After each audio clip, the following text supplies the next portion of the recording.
Hello, aspirants. Welcome to the UPSC Analyzer. Today we will discuss newspaper analysis dated 20th of March 2023. First news: a share of private refiners in fuel exports to Europe almost 95% in April to February. जो Europe है ये Russia से oil नहीं bye कर रहा है, petroleum नहीं bye कर रहा है। इसका रीज़न क्या है? क्योंकि रशिया ने यूक्रेन को इन्वेट किया था और जिसकी वजह से वेस्ट ने रशिया के ऊपर सैंक्शंस लगा दिए हैं और यहाँ पर यूरोप रशिया से ऑयल और पेट्रोलियम फ्यूल को बाय नहीं कर रहा है। रशिया ने इंडिया को ऑफर किया था कि रशिया यहाँ पर इंडिया को डिस्काउंटेड प्राइस पर ऑयल दे सकता है और इंडिया ने इस ऑफर को एक्सेप्ट कर लिया। उसके बाद से जो इंडिया के रिफाइनर्स हैं ये रशिया से डिस्काउंटेड प्राइस पर ऑयल ले रहे हैं और इंडिया में इसकी रिफाइनिंग हो रही है। जो स्टेट ओन्ड ऑयल कंपनीज हैं ये रशिया से डिस्काउंटेड प्राइस पर ऑयल को ले रही हैं, रिफाइन कर रही हैं और डोमेस्टिक मार्केट में सेल कर रही हैं। जो यहाँ पर प्राइवेट सेक्टर रिफाइनर्स हैं ये रशिया से डिस्काउंटेड प्राइस पर ऑयल ले रहे हैं, इसकी रिफाइनिंग कर रहे हैं और इसको यूरोप में सेल कर रहे हैं। अब ये क्यों यूरोप में सेल कर रहे हैं, ये क्यों यहाँ पर डोमेस्टिक मार्केट में सेल नहीं कर रहे हैं? इसका रीज़न ये है कि जो स्टेट ओन्ड ऑयल कंपनीज हैं इनको लॉस हो रहा है, उसके बाद भी ये प्राइस को इंक्रीज नहीं कर रहे हैं। और अगर हम देखें तो सिंस अप्रैल इनको बहुत ज़्यादा लॉस हुआ है, उसके बाद भी ये यहाँ पर प्राइस को इंक्रीज नहीं कर रहे हैं। जो प्राइवेट सेक्टर रिफाइनर्स हैं ये बेसिकली यहाँ पर लॉस करके तो नहीं सेल कर सकते हैं, जिसकी वजह से इन्होंने डिसाइड किया कि ये यहाँ पर यूरोप में एक्सपोर्ट करेंगे। As Europe shuns Russian crude oil and petroleum fuels, India's private sector refiners Reliance and Naira have emerged as major beneficiaries with a disproportionately high share in India's fuel exports to the European continent, despite accounting for just around a third of India's refining capacity. Private refiners did not see sense in selling petrol and diesel in the domestic market क्योंकि जो यहाँ पर state owned oil companies का है ये इसके price के साथ तो मैच ही नहीं कर सकती, क्योंकि स्टेट ओन्ड ऑयल कंपनीज यहाँ पर लॉस पर सेल कर रहे हैं। Hence they prioritized fuel exports for better margins और इसीलिए इन्होंने डिसाइड किया कि ये एक्सपोर्ट करेंगे क्योंकि एक्सपोर्ट करने में इनको ज़्यादा प्रॉफिट दिख रहा है। Both the public sector as well as the private sector refiners in India ramped up imports of discounted Russian crude in the wake of the Moscow's invasion of Ukraine. However, data suggests that while public sector refiners have remained focused on supplying fuel to the domestic market, private sector players have stepped up exports to Europe in a bid to partly bridge the fuel supply gap for the region. Next is Srinagar to get Mega Mall IT Tower as UAE's Emaar marks Jammu and Kashmir first FDI। तो basically यहाँ पर Jammu and Kashmir में FDI का flow भी हो रहा है। तो almost a year after CEOs from several gulf countries इन्होंने विजिट किया था कश्मीर वैली को और इन्होंने एक्सप्लोर करने के लिए कि इन्वेस्टमेंट अपॉर्चुनिटीज़ क्या है। और उसके बाद जो UAE बेस्ड इमार ग्रुप है बेसिकली यही डेवलपर है बुर्ज खलीफा का, और इन्होंने कहा है कि जम्मू एंड कश्मीर में ये FDI लेकर आएंगे। The Jammu and Kashmir government said Imar's projects mark the first foreign direct investment in the Union Territory। आपको क्या बताना, आपको ये बताना है कि गल्फ कोऑपरेशन काउंसिल में कौन से कंट्रीज आते हैं। तो बेसिकली इसका निमोनिक होता है क्यू बॉक्स। तो आपको ये बस बताना है कि ये कौन से कंट्रीज हैं। अब हम चलते हैं आगे। Japanese prime minister arrives today for bilateral talks. तो basically Japanese prime minister Fumio Kishida India को विजिट कर रहे हैं। एक बार विजिट कर लेते हैं, उसके बाद हम देखेंगे कि क्या आउटकम्स होंगे, लेकिन एक बार हम थोड़ा बहुत डिस्कस कर लेते हैं। Exactly a year after Japanese Prime Minister Fumio Kishida came to India in the backdrop of the Russia-Ukraine war, he will be in Delhi on Monday for bilateral talks with Prime Minister Narendra Modi. India के पास G20 की presidency है, Japan के पास G7 की presidency है और हो सकता है कि इंडिया को यहाँ पर इनवाइट किया जाए G7 के लिए। और अभी यहाँ पर जो जापानीज प्राइम मिनिस्टर आ रहे हैं ये इन्विटेशन भी देकर जाएं प्राइम मिनिस्टर को। This meeting is being held at a significant time क्योंकि इंडिया के पास G20 की प्रेसिडेंसी है, जापान के पास G7 की प्रेसिडेंसी है। This visit therefore gives us an opportunity कि कैसे कोऑपरेट किया जा सकता है एंड G20 और G7 कैसे साथ मिलकर काम कर सकते हैं on converging our priorities on critical global issues, for example health, food security, energy transitions and economic security. Modi is likely to travel to Hiroshima for the G7 leader summit in May as a guest country। तो India को यहाँ पर invite किया जा सकता है as a guest country. The Russia Ukraine war की अगर हम बात करें तो दोनों ही कंट्रीज़ में हम डाइवर्जेंस देख रहे हैं, दोनों ही कंट्रीज़ की अप्रोच में हमें डाइवर्जेंस देखने को मिल रहा है क्योंकि यहाँ पर जो जापान है ये वेस्टर्न ब्लॉक के साथ है और जापान यहाँ पर रशिया को कंडेम कर रहा है। इंडिया यहाँ पर डायरेक्टली कंडेम नहीं कर रहा है रशिया को। The Russia-Ukraine war and its impact on geopolitics will be an important area of discussion since there are divergences in approach between Delhi and Tokyo. Tokyo is firmly with the Western Bloc led by the US on the issue. फिर यहाँ पर कुछ exercises की बात की गई है। First है वीर गार्डियन एक्सरसाइज, ठीक है। इसके अलावा धर्मा गार्डियन किसके साथ होती है, जापान के साथ होती है। Veer Guardian, Dharma Guardian and JIMEX. JIMEX Japan India maritime exercise है, और मालाबार एक्सरसाइज में बेसिकली यहाँ पर क्वाड कंट्रीज पार्टिसिपेट करते हैं। बाईलेटरल ट्रेड की बात करें तो दोनों ही कंट्रीज का ट्रेड है $20.75 billion.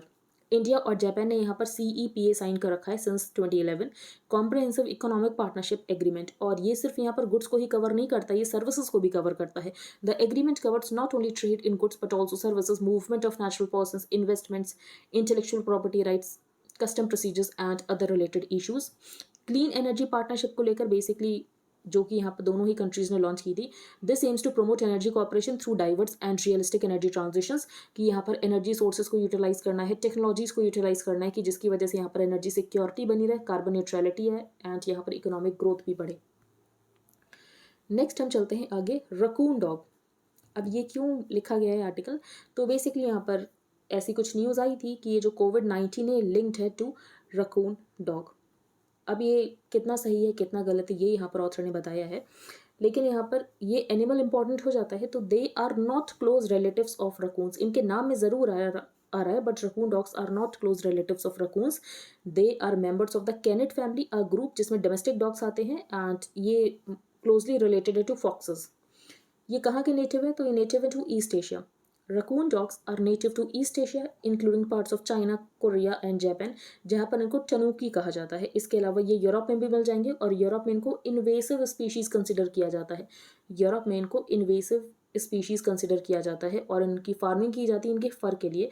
China leading producer raccoon dog pelts का, in 2014 the country produce more than 14 million pelts, 100 times as many as Europe. तो ये आपको इसकी इमेज दिख रही होगी। नेक्स्ट है अ स्वीट एक्सपोर्ट स्टोरी। ये आर्टिकल अच्छा है, बेसिकली यहाँ पर शुगर की बात की गई है कि हमारे शुगर के एक्सपोर्ट्स इतना ज़्यादा इंक्रीज कैसे हो गए, ऐसा हमने क्या कर दिया। Building export markets takes effort, overseas buyers need to be convinced about the price competitiveness. तो बेसिकली अगर हमारे एक्सपोर्ट्स ग्रो हुए हैं इसका मतलब ये है कि जो ओवरसीज बायर्स हैं ये कन्विंस है कि बेसिकली इंडिया का प्राइस यहाँ पर अच्छा है, प्रोडक्ट क्वालिटी बहुत अच्छी है, और जो हमारी सप्लाईज हैं ये रिलायबल रहेंगी। ऐसा नहीं कि हम यहाँ पर कभी भी कह देंगे हम शुगर को एक्सपोर्ट नहीं करेंगे, ऐसा भी नहीं है। तो हमने ये सारी चीज़ें गेन की हैं जिसकी वजह से हमारा जो शुगर का एक्सपोर्ट है इंक्रीज हुआ है। One not so talked about success story in recent years is of sugar exports from India between 2017-18 and 2021-22. These have soared from $810 million to $4.6 billion, और ये क्रॉस कर सकता है $5.5 बिलियन को। फिर यहाँ पर बात की गई रॉ शुगर की, कि अब हम रॉ शुगर को बहुत ज़्यादा एक्सपोर्ट करें। इससे पहले हम जो एक्सपोर्ट करते थे थोड़ा बहुत, ये हम एक्चुअली वाइट शुगर करते थे। तो raw sugar is what mills produce after the first crystallisation of juice obtain from crushing of cane. ये शुगर रफ होती है, ब्राउनिश होती है। तो बेसिकली ये यहाँ पर एंड कंज्यूमर के लिए नहीं होती, ये शुगर यहाँ पर रिफाइनर के लिए होती है, कि ये यहाँ पर इसकी रिफाइनिंग करेंगे उसके बाद यहाँ पर सेल करेंगे। और इसका यहाँ पर स्कोर क्या होता है, ICUMSA। ये स्कोर क्या होता है, तो ये स्कोर, इसकी पहले फुल फॉर्म क्या है, international commission for uniform methods of sugar analysis is a major, कि बेसिकली यहाँ पर शुगर कितनी प्योर है और ये कलर के बेसिस पर डिटरमाइन किया जाता है। अगर इसकी वैल्यू कम है इसका मतलब ये कि उतनी ज़्यादा यहाँ पर वाइटनेस है। Raw sugar is processed in refineries for removal of impurities and D colourisation. Till 2017-18 India hardly raw sugar को एक्सपोर्ट करता था। बेसिकली जो भी हम एक्सपोर्ट करते थे ये हम एक्सपोर्ट करते थे वाइट शुगर। तो हम रिफाइंड से रॉ शुगर की तरफ कैसे पहुँच गए, तो बेसिकली यहाँ पर हमारा मिशन क्या था कि हमें एक्सपोर्ट करना है raw sugar from India. Much of the world sugar trade is in raws, लेकिन इंडिया ज़्यादा यहाँ पर कंट्रोल नहीं करता था रॉ शुगर के ट्रेड को। Whites on the other hand, basically इसका यहाँ पर जो ट्रेड होता है ये बहुत कम होता है। Raw sugar requires no bagging, और आपको यहाँ पर कंटेनर्स में भी ले जाने की ज़रूरत नहीं होती, इसको आप बल्क में लोड कर सकते हो। इसका मतलब ये है कि रॉ शुगर को आप आसानी से एक्सपोर्ट कर सकते हो। और यहाँ पर ये जो रॉ शुगर होती है रिफाइनर के लिए होती है, तो उस पर्टिकुलर कंट्री में रिफाइनर के पास जाएगी, रिफाइनर उसके बाद इसकी रिफाइनिंग करेगा और उसके बाद एंड कंज्यूमर को सेल करेगा। The refiners in these countries ये क्या करते थे, ये रॉ शुगर को इम्पोर्ट करते थे ब्राज़ील से। अब यहाँ पर इंडिया से क्यों ये करने लग गए हैं इम्पोर्ट, तो इसका रीज़न ये है बेसिकली कि जब यहाँ पर ऑफ सीज़न होता है ब्राज़ील का तब यहाँ पर इंडिया एक्सपोर्ट कर सकता है। और इंडिया के शुगर की दो खास बातें, पहला ये कि जो हमारा रॉ शुगर है ये डेक्स्ट्रिन से फ्री है। डेक्स्ट्रिन, ये बिल्कुल क्वेश्चन आ सकता है प्रीलिम्स में कि डेक्स्ट्रिन क्या है। A bacterial compound formed when sugar cane stays in the sun for too long after harvesting. तो बेसिकली हम बहुत जल्दी हार्वेस्टिंग कर लेते हैं और ब्राज़ील को यहाँ पर थोड़ा लंबा समय लगता है, 48 घंटे लगते हैं, और इंडिया को यहाँ पर 12 से 24 घंटे के बाद ही हम ये कर लेते हैं। तो इंडिया की जो शुगर है फ्री ऑफ डेक्स्ट्रिन है, तो आपको यहाँ पर डेक्स्ट्रिन पता होना चाहिए। दूसरी बात, Indian mills could supply raws with very high polarisation. Polarisation क्या होता है कि सुक्रोज कितना प्रेजेंट है रॉ शुगर में, ठीक है। अगर हम इंडिया की बात करें तो इंडिया के जो शुगर में पोलराइजेशन है 98.5 से 99.5% है। एंड बाकी अगर हम दूसरे कंट्री से कंपेयर करें ब्राज़ील, थाईलैंड, ऑस्ट्रेलिया, तो यहाँ पर सिर्फ 96 से लेकर 98.5% है। तो हमारे में पोलराइजेशन ज़्यादा है, डेक्स्ट्रिन नहीं है। वी क्रिएटेड अवेयरनेस की बेसिकली हमारी जो रॉ शुगर इसकी क्वालिटी बहुत ज़्यादा अच्छी है, so much so that our raws today fetch a 4% premium over the global benchmark. Importers कौन है हमारे रॉ शुगर के? तो ये है Indonesia, Bangladesh, Saudi Arabia, Iraq and Malaysia.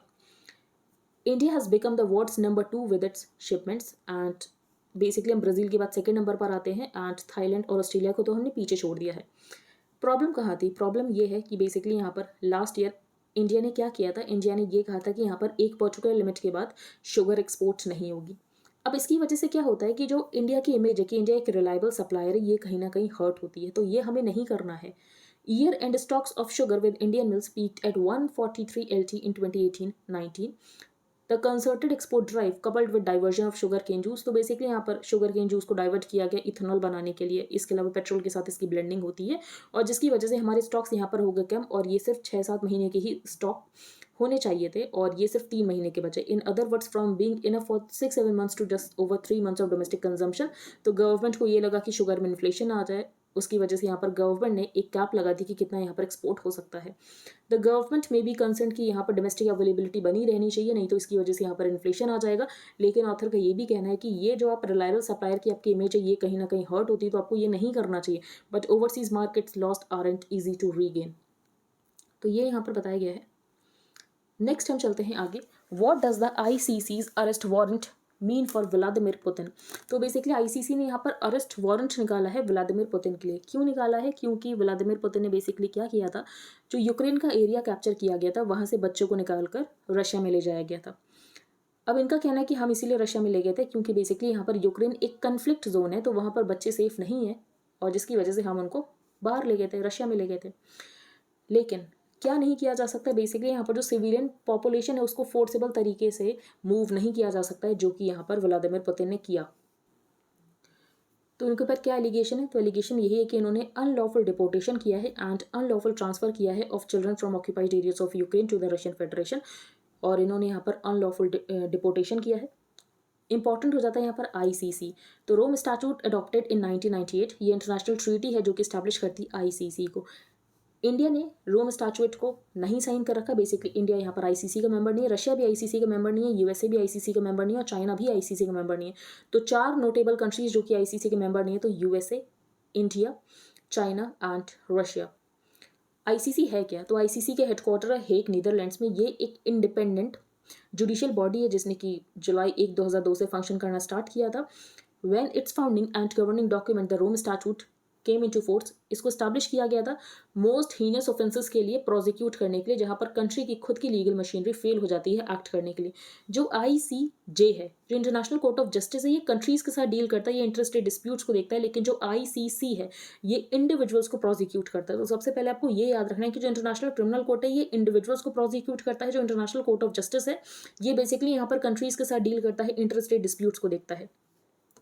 Unlike the ICJ, which deals with countries and interstate disputes, the ICC prosecutes individuals. It investigates and, where warranted, tries individuals charged with the gravest crimes of concern to the international community: genocide, war crimes, crimes against humanity, and the crime of aggression.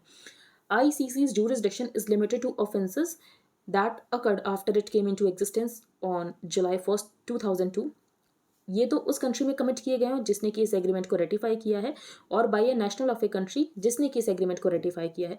तो Russia is not one of the 123 state parties to the Rome Statute. तो basically यहाँ पर Russia recognise नहीं करता है authority of the ICC को। United States ने भी यहाँ पर रेटिफाई नहीं कर रखा है, और यहाँ पर चाइना और इंडिया ने भी नहीं कर रखा है। यूक्रेन भी स्टेट पार्टी नहीं है। अब यूक्रेन स्टेट पार्टी नहीं है, उसके बाद भी यहाँ पर जूरिसडिक्शन कैसे एक्सटेंड हो रहा है आईसीसी का? तो बेसिकली जो नॉन पार्टी स्टेट है, ये भी आईसीसी के जूरिसडिक्शन को एक्सेप्ट कर सकते हैं एक डिक्लेरेशन करके। तो किसी पर्टिकुलर क्राइम के लिए डिक्लेरेशन करके यहाँ पर आईसीसी के जूरिसडिक्शन को एक्सेप्ट किया जा सकता है by a non party state. ये प्रोविजन इंपॉर्टेंट हो जाता है। हाउएवर इन 2014 यूक्रेन ने क्या किया था? Ukraine launched a declaration under article 12 Clause 3 of the Rome Statute accepting the jurisdiction of the court over alleged crimes committed on its territory। तो basically यहाँ पर जो नॉन स्टेट पार्टी है, जो नॉन पार्टी स्टेट है, ये भी यहाँ पर आईसीसी के जुरिसडिक्शन को एक्सेप्ट कर सकता है कैसे कर सकता है? तो डिक्लेरेशन के through.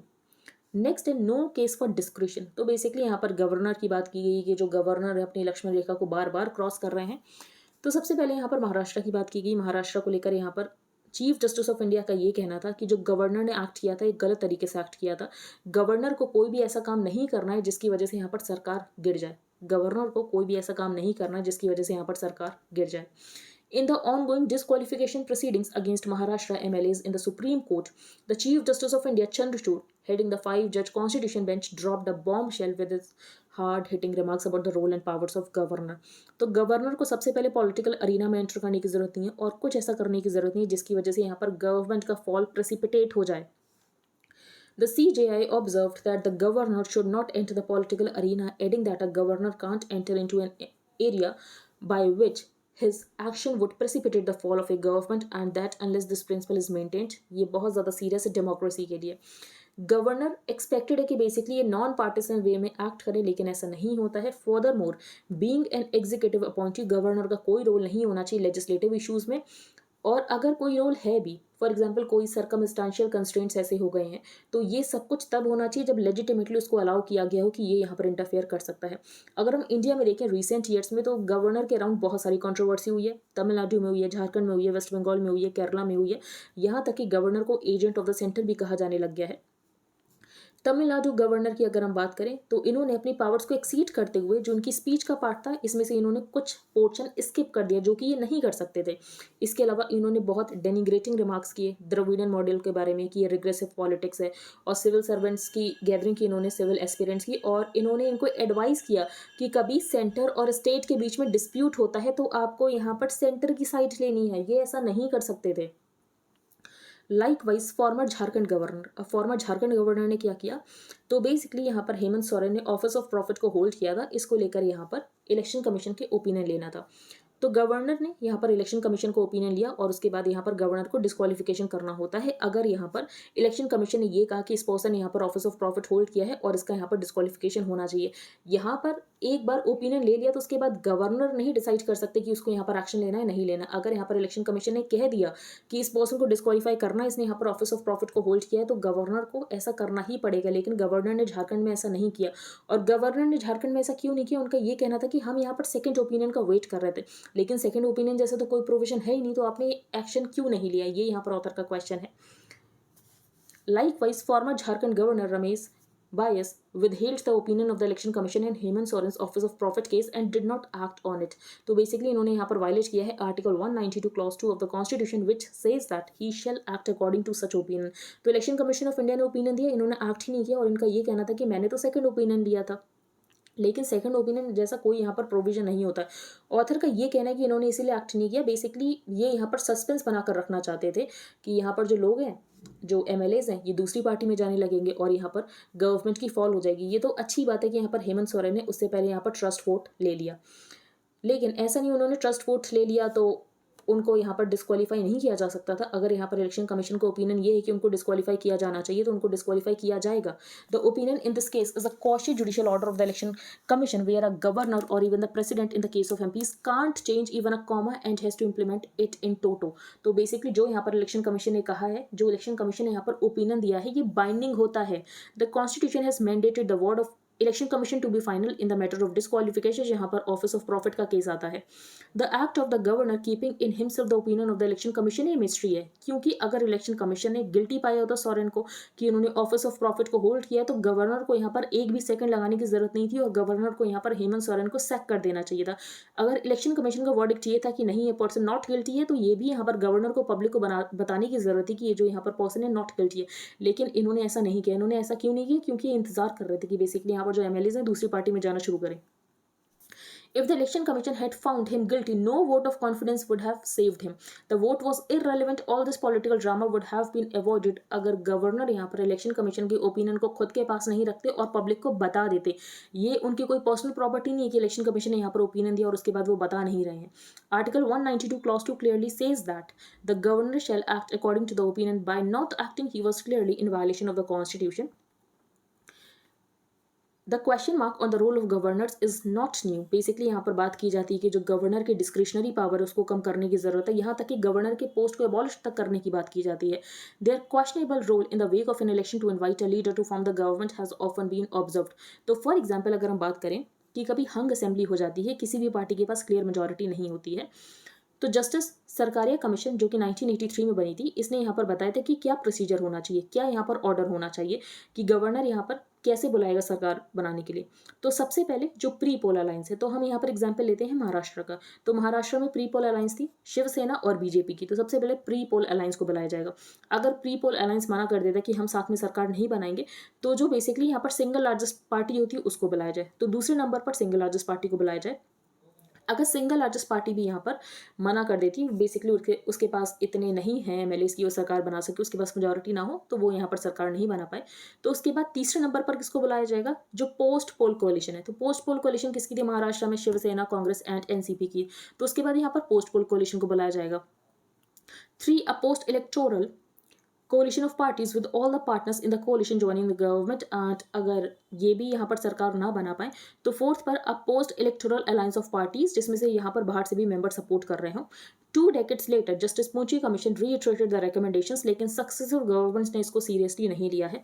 History has shown that constitutional morality and values ये बहुत सीरियस है और इसको आप गवर्नर के ऊपर नहीं छोड़ सकते हो। तो ज़रूरत है कि यहाँ पर इंस्टीट्यूशनल सेफगार्ड्स होने चाहिए टू इंश्योर दैट कि जो यहाँ पर गवर्नर है लक्ष्मण रेखा को क्रॉस ना करें। नेक्स्ट रीन्यूइंग अ प्लेज। तो बेसिकली यहाँ पर जापानीज प्राइम मिनिस्टर इंडिया आने वाले हैं, तो एक बार ये आ जाते हैं, उसके बाद जो भी आउटकम रहेगा उसको हम डिटेल में डिस्कस करेंगे। वही है जो कि हम पहले डिस्कस कर चुके हैं इंडिया जापान के बारे में। नेक्स्ट है not with a rate hike. तो ऑथर का ये कहना है कि इन्फ्लेशन तो है, लेकिन इन्फ्लेशन के लिए आपको यहाँ पर रेपो रेट को इंक्रीज करने की जरूरत नहीं है, आपको यहाँ पर इंटरेस्ट रेट को इंक्रीज करने की जरूरत नहीं है, क्योंकि अगर रेपो रेट को आप हाई करोगे तो उसकी वजह से यहाँ पर लोन्स महंगे हो जाएंगे और जीडीपी ग्रोथ सफर करेगी। ठीक है, जीडीपी ग्रोथ सफर करे, लेकिन अगर इन्फ्लेशन कंट्रोल में आ जाए तो ठीक है, लेकिन इन्फ्लेशन कंट्रोल में भी नहीं आएगा, क्योंकि जो इन्फ्लेशन हो रहा है ये सप्लाई साइड डिस्ट्रप्शंस की वजह से हो रहा है, ये डिमांड की वजह से नहीं हो रहा, ये सप्लाई साइड डिस्ट्रप्शंस की वजह से हो रहा है।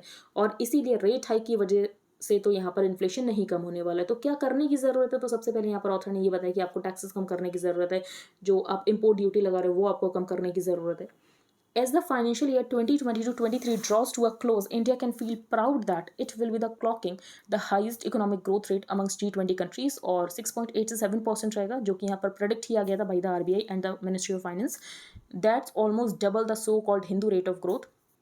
तो बेसिकली कुछ टाइम पहले जो यहाँ पर फॉर्मर गवर्नर ऑफ आरबीआई हैं रघुराम राजन, उन्होंने ये कहा था कि इंडिया बहुत ज़्यादा क्लोज है to the Hindu rate of growth. Hindu rate of growth क्या है, तो बेसिकली अगर हम बात करें तो बहुत कम ग्रोथ रेट रही थी 1947 से 1980 के दौरान, और ये कुछ 3.5% रहा करती थी।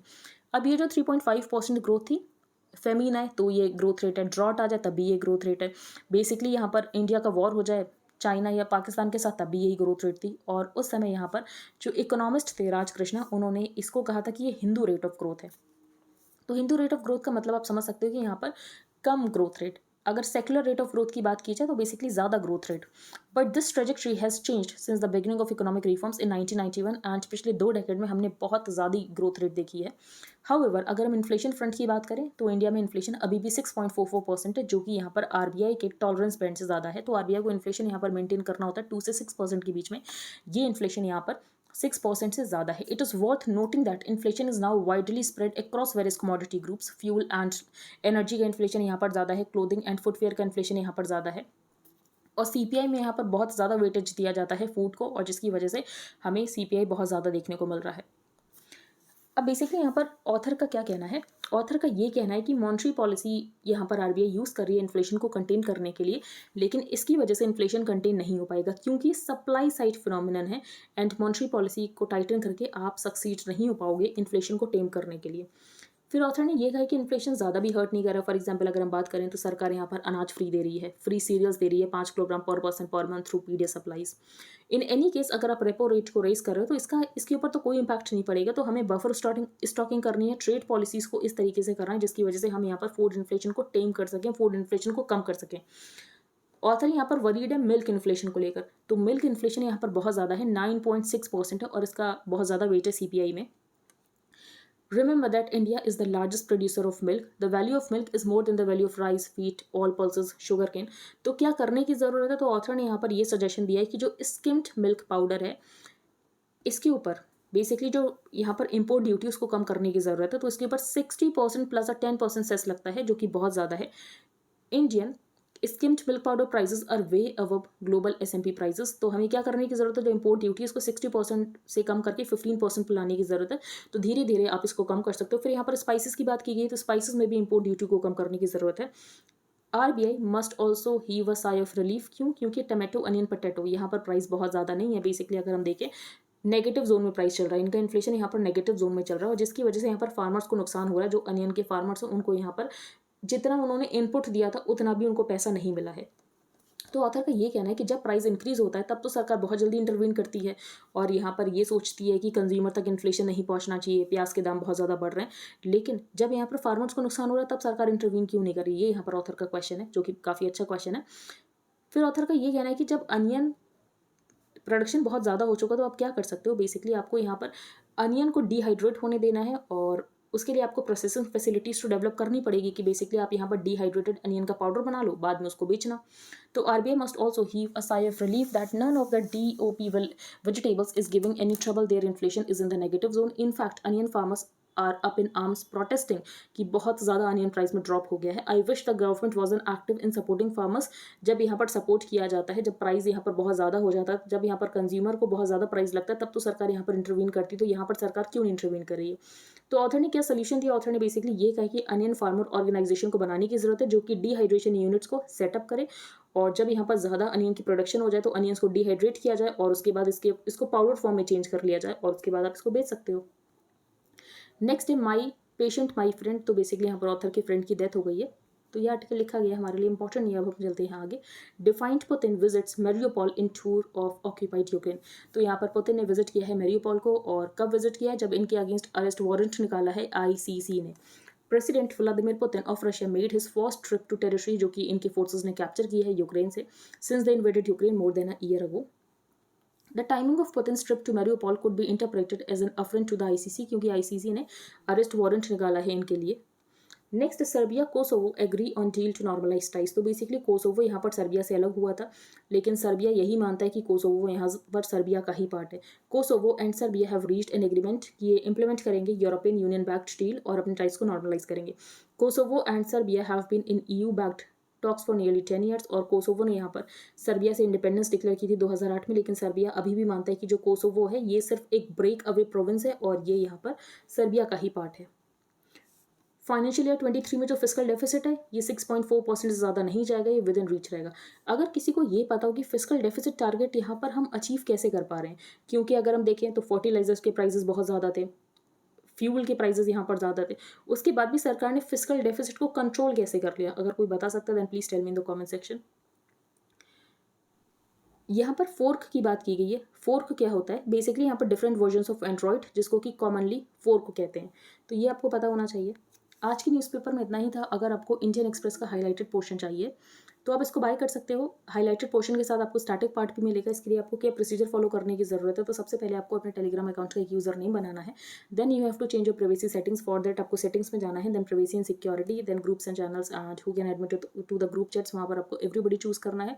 You can pay via UPI to the mention UPI ID and then you have to send payment proof along with the Telegram user ID to the mention email ID। तो अगर आपको बाय करना है तो आप कर सकते हो, जिसमें आपको हाईलाइटेड पोर्शन मिलेगा plus static part related to every topic. एक बार हम रिवाइज कर लेते हैं जो भी हमने किया है रीड। तो फर्स्ट पेज पर हमने रीड किया कि बेसिकली यहाँ पर अगर हम बात करें जम्मू एंड कश्मीर में FDI आ रहा है। दूसरी बात, जो प्राइवेट रिफाइनर्स हैं ये इंडिया में रिफाइनिंग करके यूरोप भेज रहे हैं, ना कि डोमेस्टिक मार्केट में सेल करें। डोमेस्टिक मार्केट में क्यों नहीं सेल करें? क्योंकि डोमेस्टिक मार्केट में इनको प्रॉफिट नहीं हो रहा है, और जिसकी वजह से इन्होंने सोचा कि अब हम यूरोप में भेज देंगे, एक्सपोर्ट कर देंगे। Japanese prime minister arrives today for bilateral talks. तो यहाँ पर हमने G20 के बारे में डिस्कस किया कि इंडिया की प्रेसिडेंसी G20 के पास है, जो G20 की प्रेसिडेंसी इंडिया के पास है, एंड जो यहाँ पर G7 की प्रेसिडेंसी जापान के पास है। फिर हमने यहाँ पर कुछ एक्सरसाइजेस डिस्कस की, तो आपको याद रखना धर्मा गार्डियन, वीर गार्डियन और इसके अलावा जिमेक्स।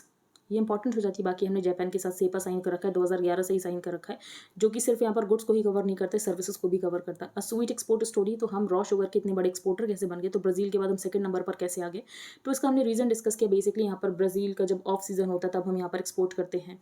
और इसके अलावा जो इंडिया का रॉ शुगर है फ्री ऑफ डेक्स्ट्रन है। डेक्स्ट्रन क्या है, ये ज़रूर क्वेश्चन हो सकता है कि डेक्स्ट्रन क्या है। और उसके अलावा हमारा जो पोलराइजेशन है, ये पोलराइजेशन बहुत ज़्यादा है, तो ये कुछ यहाँ पर रीजंस है। आईसीसी के बारे में हमने डिस्कस किया। तो आईसीसी, जिसका हेडक्वार्टर हेग नीदरलैंड्स में है, ये एक इंडिपेंडेंट जुडिशियल बॉडी है और रोम स्टैट्यूट से इसको यहाँ पर इस्टेब्लिश किया गया था। और इसको इस्टेब्लिश किया गया था कि ये यहाँ पर इंडिविजुअल्स को प्रोसिक्यूट करेगी।